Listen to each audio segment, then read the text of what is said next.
Welcome, Butterscotch Queens and Kings, to your only source for inclusive and comprehensive crypto coverage. This is The Get Down, a podcast diving deep into Web3 and DeFi. I'm your host, Ritzy P. Each episode, I get down with diverse founders, builders, change makers, and executives in the cryptoverse. The crypto industry is not a monolith. Black, Latino, and indigenous stories matter. Join diverse discussions on policy trends and market research about the blockchain ecosystem. Welcome to The Get Down.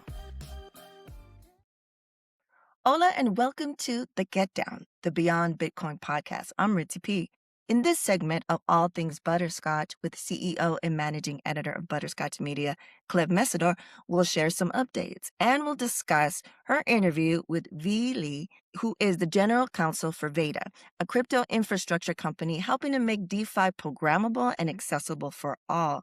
We'll go into how this crypto legal eagle slays policy. Hola, Cleve, how are you? Hey there, I'm excited for this conversation that's coming up. So, can we discuss how you guys know each other? Yeah, V is amazing. She, has been in crypto since 2021, which we'll get into during the podcast interview.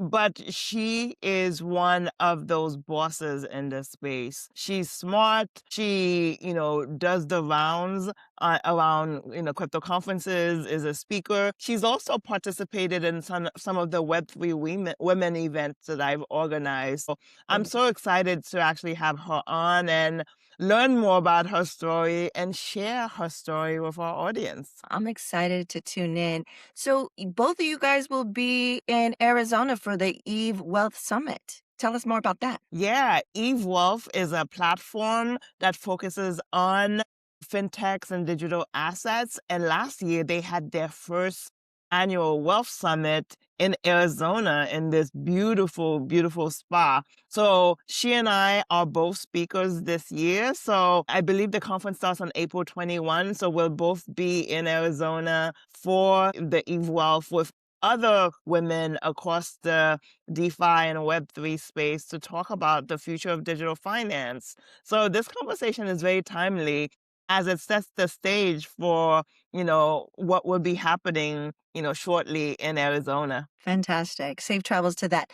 And what about Butterscotch Media? What events are on the horizon for Butterscotch Media? Yeah. So I'm excited that we just did our first episode, and Malik, your conversation with Malik was so amazing, and we've received such great feedback about that. Malik Corbett is, the founder of Hackathon, and he's doing such amazing work. So we're excited to relaunch season 2 with his episode. And as the audience knows, for Butterscotch Media, it's a mix, right? We do the weekly newsletter. So for those of you out there listening, I hope you're subscribed to Choose that comes out on Monday mornings. But we also do the podcast, which, our amazing Ritzy is, thank you, Ritzy, for hosting the podcast. From time to time, I step in, as I'll do today, and interview V. And I'm excited that we also do live journalism. Our event, Trust Media, is coming up. And as the audience knows, niche digital media is growing and is trusted. And I wanted to have a conversation about how we are, servicing our audience, sharing information, making sure some pieces of content are not ignored.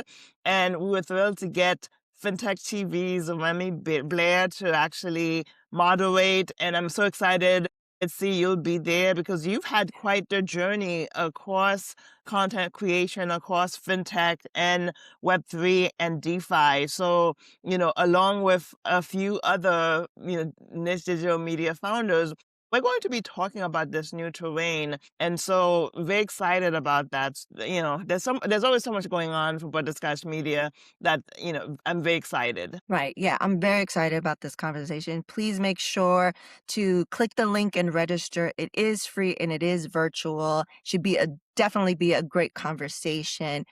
Talking about where in the world, as we talked before, where in the world is Cleve?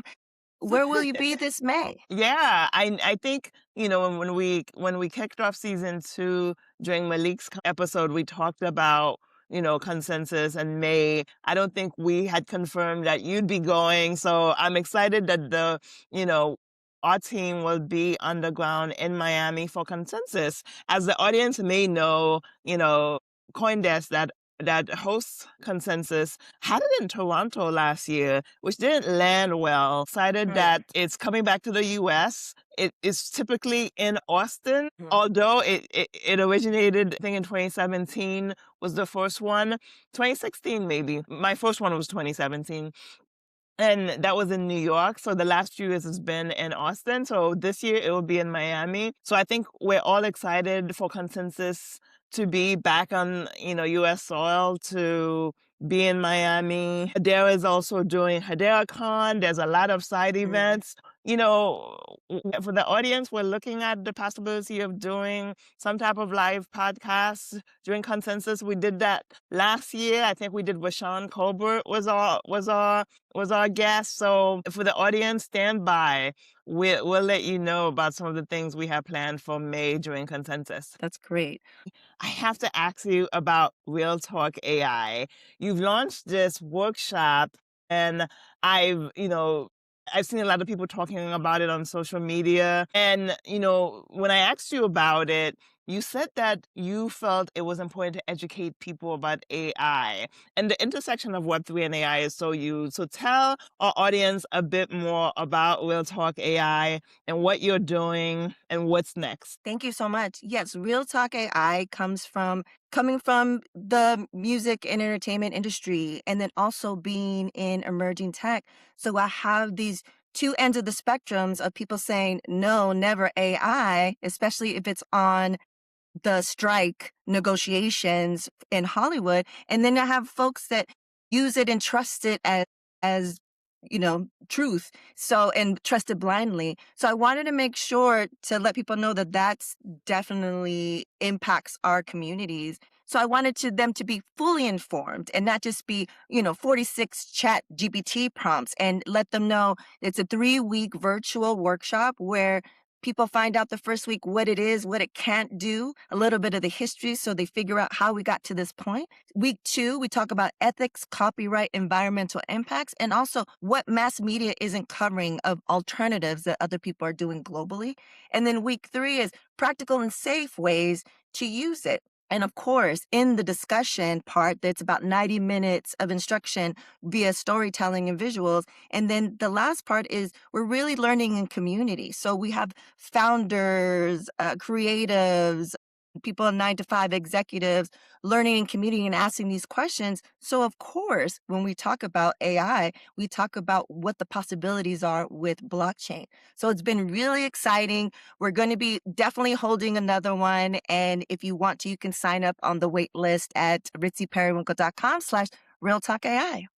Wow. I love that you're leading with education. AI is accessible. We've been using AI for decades, but we're at this, Gen AI level that is a bit Right. deeper, right? That is more intense. And people hear about, oh, I'm using AI, I'm using AI. And there's nothing wrong with AI. People shouldn't be scared of AI, but we need some structure, right? We need some Right. guidance. So even people who have access to some of these tools, what you're doing provides a framework, right? The workshop brings people to get together where you can share about how are you using, here's how I'm using it. What are some of the, issues? And I feel like that's what Trust Media was about, right? Right. Butterscotch Media, it is great. The content you've done with your podcast and other, content in your book in the past has been Thanks. great. But Trust Media was about bringing some of those folks together to talk about what is the future of digital media? How are we impacting it? And so, I really commend you for thinking about how can you help, as you mentioned, founders, heads of, nonprofits, leaders figure out what's the best path forward. So, congratulations. You continue to innovate. You continue to be a leading voice. And for the audience, we'll drop the link in there. Real Talk AI, the feedback has been great. Congrats. Thank you so much, Cleve. I really appreciate it. No, thank you for your leadership. Now I want to dive right into my conversation with TuongVy. V. Lee, who is general counsel at Veda. She has held senior legal and policy leadership roles across the crypto industry, including as general counsel of Inquis Digital and partner and head of regulatory and policy compliance at Bain Capital's crypto fund. Earlier in her career, though, she was senior counsel in the enforcement division and chief counsel of the Legislative Affairs Office at the U.S. Securities and Exchange Commission. She also served on the CFTC Digital Assets Advisory Committee. So she has government and finance experience. V has also served on boards of multiple blockchain policy associations. She's a graduate of Yale Law School. We mentioned the legal eagle, and she frequently speaks and writes about digital finance. And she's also co-host of a weekly podcast focused on the legal space called Dex in the City. So without further ado, let's get right to it. V, my butterscotch queen, welcome to season 2 of the Get Down Beyond Bitcoin podcast. Thank you so much for joining us. I'm excited to dive into our conversation. We've known each other for a while. But before we talk about the work you're currently leading, tell us about your journey into crypto. Our audience loves to hear about how people got into this space, and especially those folks like you who got in early. Yeah, I mean, I didn't get in as early as, some of our friends in the industry. I I've joined been in in for a decade, but how about you? Yeah, no, definitely not a decade. I joined in 2021. So it's been, I guess, over 4 years now. And I had kind of an unusual journey into crypto. So, I started my legal career out just doing traditional securities regulatory law. I did that for like 8 years at a law firm at JP Morgan. I clerked for a year in the federal district court in Manhattan. And then I ended up at the SEC in 2016. So I was a lawyer in the enforcement division there. Around the time the SEC started doing more investigations into crypto. So during the big ICO boom, if you remember that. And so I worked on a bunch of those cases, didn't really know anything about crypto and blockchain when I started doing that, but I learned as much as I could about the underlying technology and how these markets worked. And unlike a lot of my colleagues, I actually thought it was really interesting. Like, I remember reading Satoshi's white paper for the first time and thinking to myself, this is really neat. And I read books and listened to podcasts and watched YouTube videos just to like learn as much as I could. So fast forward 5 years, I'm no longer in enforcement, but I am kind of at the tail end of my time at the SEC. This time I'm working as the chief counsel of the Legislative Affairs Office there, where I got to do some policy work, right? Advising the White House and Treasury and Congress on the technical implementation of draft rules and legislation affecting the capital markets, including, it was really cool, including some of the earliest draft crypto legislation. Like, shout out to, I don't know, Warren Davidson and Cynthia Lummis and some of the other, OGs in Congress who've been working on this stuff for years. So getting to work on crypto at the SEC still, but more from a policy angle. So anyway, I worked for about, my last 6 months was under Gary Gensler, actually, and I was starting to think of whether I wanted to stay or not. And I got a call from A16Z, who was looking for someone with SEC experience to join their legal team at a company that they had just invested in called Worldcoin. So if you're not familiar with Worldcoin, it's one of only 2 companies that Sam Altman co-founded. The other, of course, is OpenAI. And they build these devices called orbs that image your eyeballs to generate a unique digital ID for you. And you get the WorldCoin token and crypto wallet for onboarding. So the idea was twofold, right? One was to have a way to verify a person's uniqueness and humanness, something that they believe will become really important in an age of generative AI. And then the second was to onboard as many people onto crypto as quickly as possible. And so that mission really resonated with me because they were going to like corners of the earth that, have historically been ignored by every digital and every tech revolution that we've had. communities and populations that have been just shut out. And so since then, I've had various roles in the crypto industry. I've led legal and policy at a crypto venture capital fund, at a federally regulated crypto bank, and now I'm at a company called Veda, where we build something called vaults, which we think are going to be the critical infrastructure needed for DeFi to scale and to gain mainstream adoption and to reach billions of users. So that's where I'm at now. Oh my God, what an impressive and dynamic background. Obviously, it's wonderful that your expertise spans traditional finance, government, and now crypto. And there's so much to unpack there because one thing I will say, I agree with you on the shout out to Warren Davidson. He was one of the earliest members of the Congressional Blockchain Caucus, I think in 2016, 2017, Ron Hammond, who we both know was one of the early folks who, helped him to draft that taxonomy act. Senator Loomis, is more of a newbie. She was an early Bitcoiner. And so by the time she joined, she became a senator, she was willing to go. And, I would say, it sounds like your journey, right? Because you were learning about, blockchain and cryptocurrency before you even came into the space while Yeah. you were in government. So I always think of the journey as when you learned about it and went down that rabbit hole, and then when you actually started to work substantively on it. So interesting Yeah. journey there. Yeah. It's been a fun ride. Tell me about some of the professional milestones. You alluded to a few, as you talked about, how you got into crypto. Have there been things that you are really proud of in this space? The span of time before 2021 where you actually started working in this space during COVID and even since then?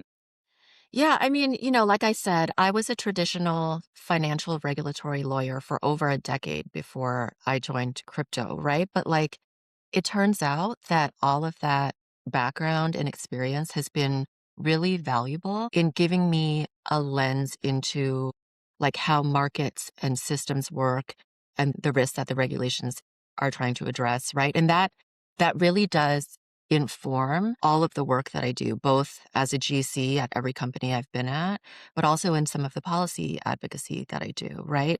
Some of that relates directly to Veda and what Veda is trying to build.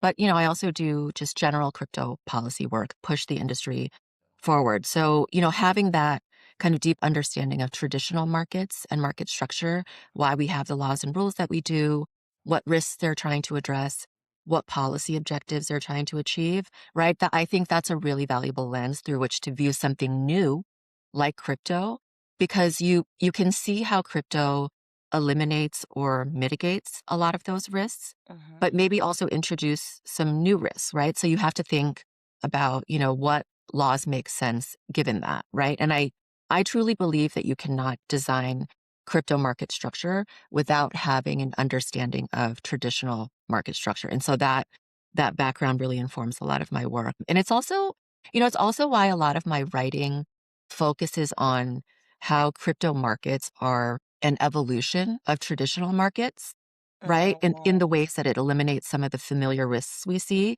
by virtue of its inherent properties, but also how it poses unique risks that we also have to address, right? So you asked about professional milestones that I'm Yeah. really proud of. So, for most of my career, I've been in roles where I never really had the opportunity to have like a public voice, and I think crypto changed that. Like I was really shy growing up. Really? And then, being in government, of course, like you're very limited in what you can say publicly and similar, to other roles that I had before I joined crypto. But, I think being in this industry has really given me a chance to have a voice, to share my ideas, and to do more public speaking than like I ever could have imagined, right? So like in the last 4 years, I probably done like, I don't know, I want to say north of 70 panels and media appearances and podcasts. And then now, I have my own podcast with two co-hosts, Dex in the City on Laura Shin's Unchained platform, which has been a really fun platform to have. Um, and we should have you on sometime, Cleve, by the way. Um, I love and then, that. I do a lot of research and writing, like both as a part of my job with Veda, but also just on the side, as I have free time sometimes. And it's just something I really enjoy doing. So, a lot of the public speaking, I think, tends to be more high level, but my writing, I think, is where I really get a chance to shine, right?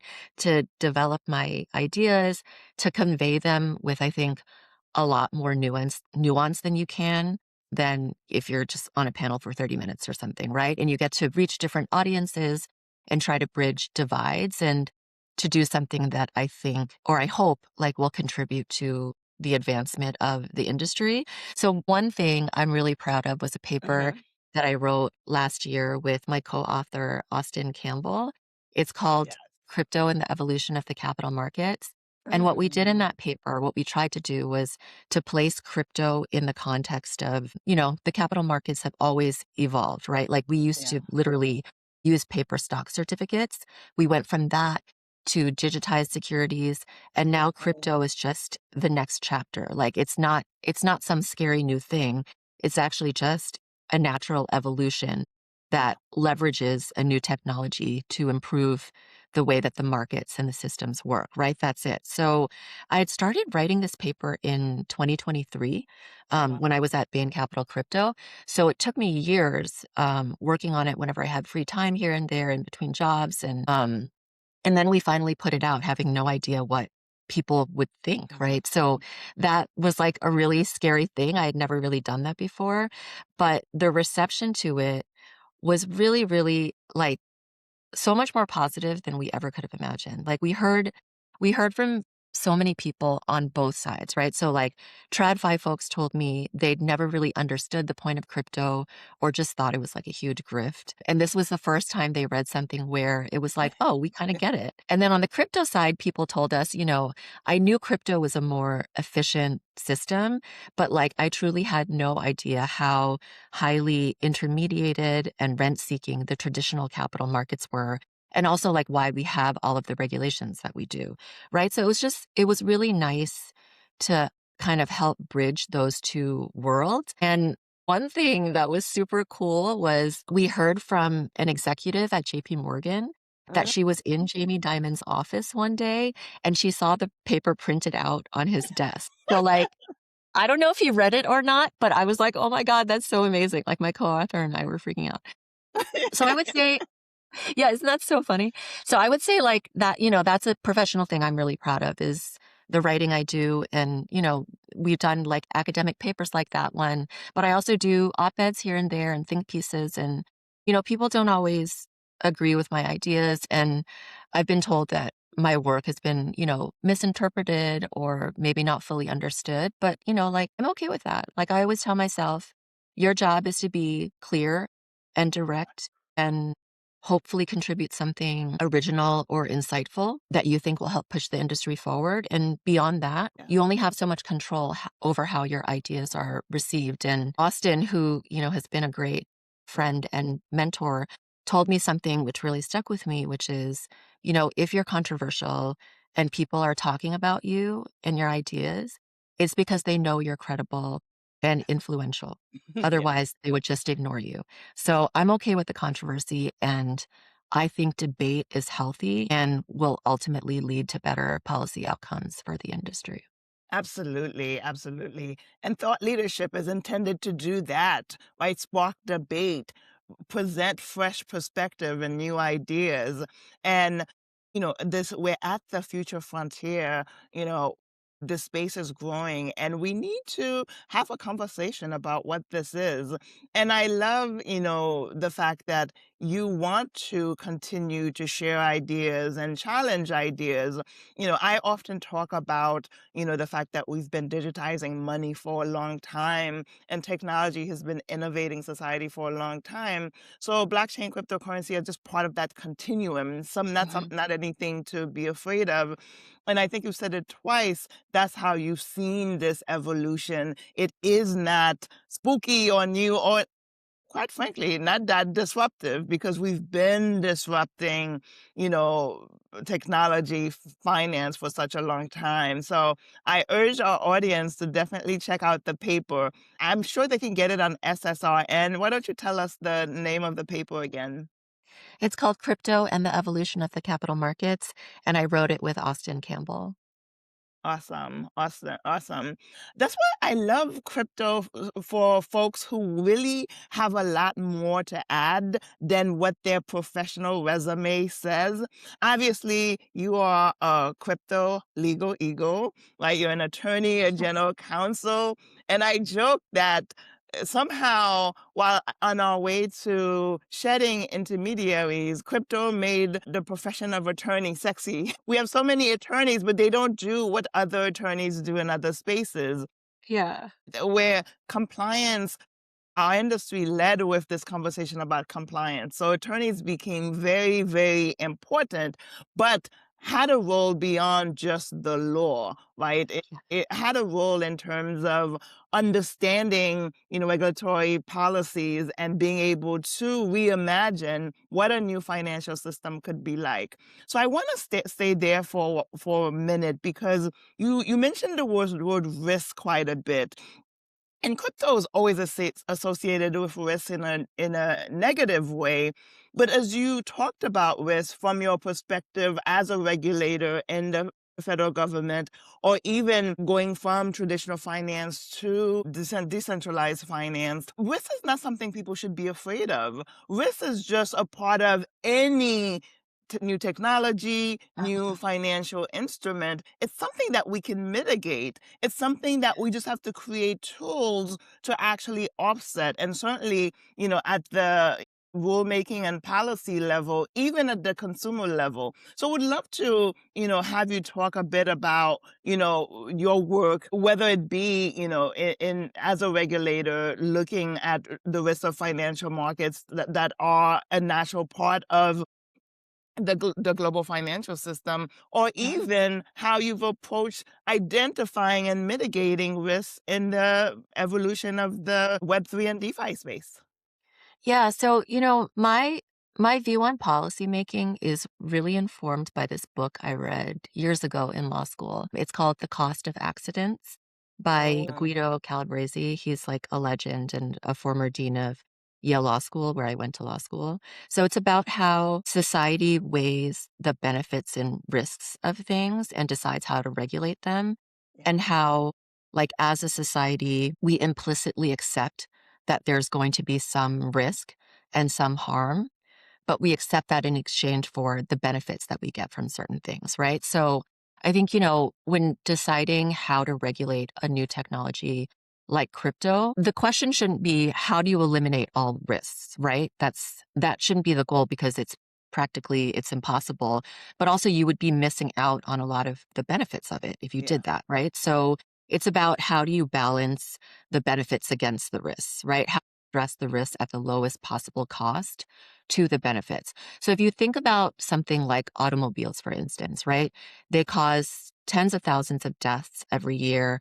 They have a real impact on the environment, but we would never ban them because we yeah, recognize how beneficial they are in our everyday lives. Well, maybe not me, because I live in New York City, so I walk and take the subway everywhere. But, in general, right, we recognize that they provide like a big benefit to society. So what do we do instead? We have seatbelt laws, and we have really strict laws against drunk driving. We have a mhm, minimum driving age. We require smog checks every year and driver's insurance, right? We do all of these things that help to mitigate the risks while preserving as much of the benefit as possible, right? So that's the approach that I take with policymakers, and that's the lens through which I view policymaking in general, right?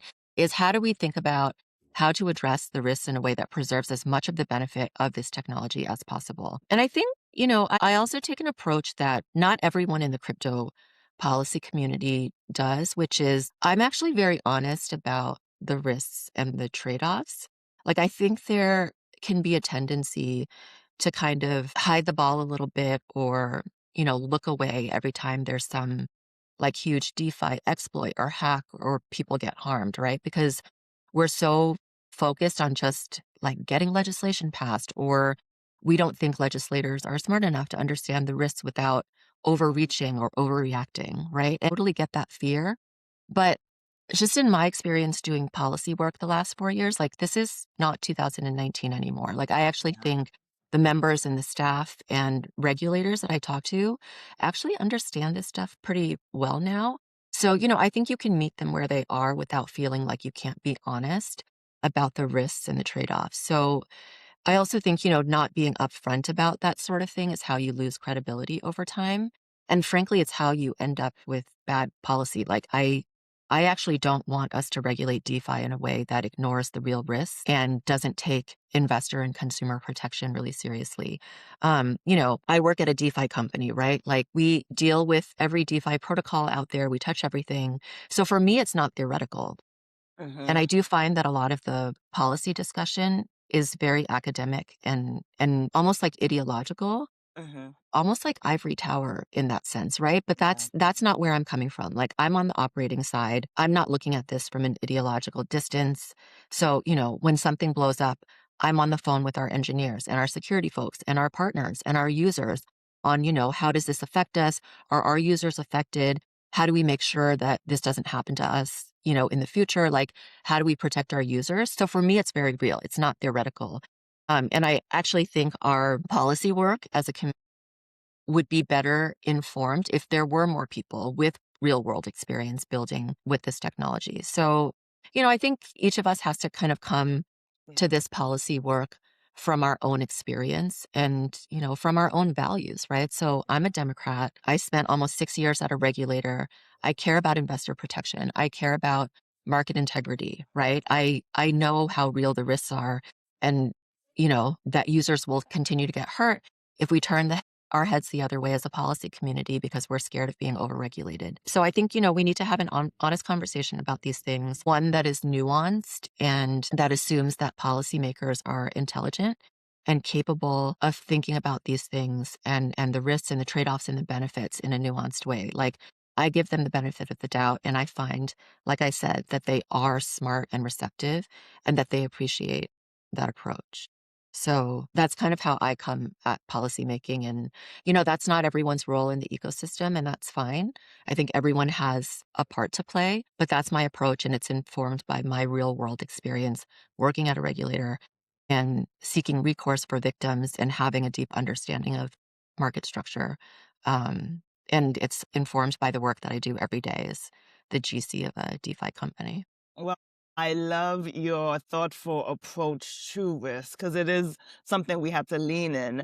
And I'm sure the audience loves the example of, driving a car and the risk to that. I've used that example myself to say that, some would love for people to be able to finally afford a car, but then tell them, don't drive it, otherwise you're going to die.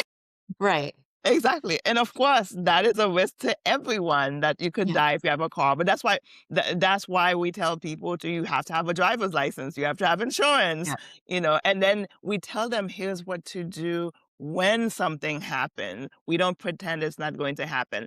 I will defend the industry a bit. I first learned about Bitcoin in 2013, started working full time in the space in 2016. I do think there's such a high bar for crypto.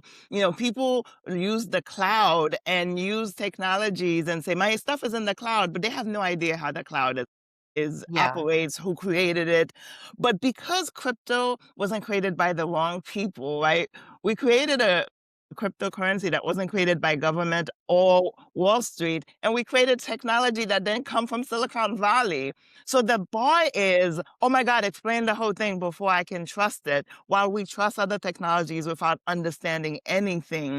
So I think sometimes the industry is just like, okay, let's, the high bar on risk for us is just too difficult, makes it too difficult to have the conversation. But I love what you said. We have to lean into it. We have to stand on and recognize the harm and trust that, we've built Web3 and DeFi, as transformative and fundamental technology where the benefits exist and we can have the tough conversations and still transcend. And, we haven't gotten a chance to talk about, your company, your DeFi company, Veda, a bit. So before we start wrapping up, tell us more. Yeah. Oh my gosh. So I've been at Veda, I guess, for like 9 or 10 months now. And Mhm. you were saying like crypto made being a lawyer a sexy profession. So I was like, that's news to me. But, I feel like we're all just like a bunch of nerds that people are forced to listen to because the regulatory environment has been less than ideal. But, I'm joking. But like, I actually I love what I do. I feel so fortunate to be able to do the work I do, to work in an industry that I believe in, and to be at a company where I deeply believe in their mission to bring crypto and DeFi to as many people as possible in a way that is responsible. So if you're not familiar with vaults, they are non-custodial programmable smart contracts that users deposit their funds into, typically from a self-hosted wallet. And then the vault deploys those funds into various DeFi protocols, things like on-chain lending protocols like Aave, or liquidity provisioning on a DEX like Uniswap, things like that. And the beauty of it is that if you don't want to interact with a DeFi protocol directly because you don't have the desire or the ability to manage that, a vault is a really great way to participate in DeFi where it's simple, it's easy, and someone else is sort of managing the risk and optimizing the yields for you.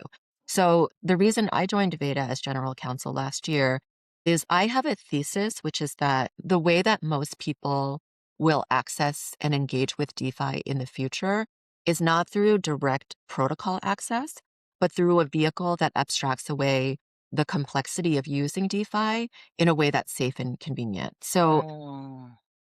the analogy I always make is to the traditional stock market, right? So actually, I should ask you, do you know what percentage of retail gets exposure to the stock market through day trading?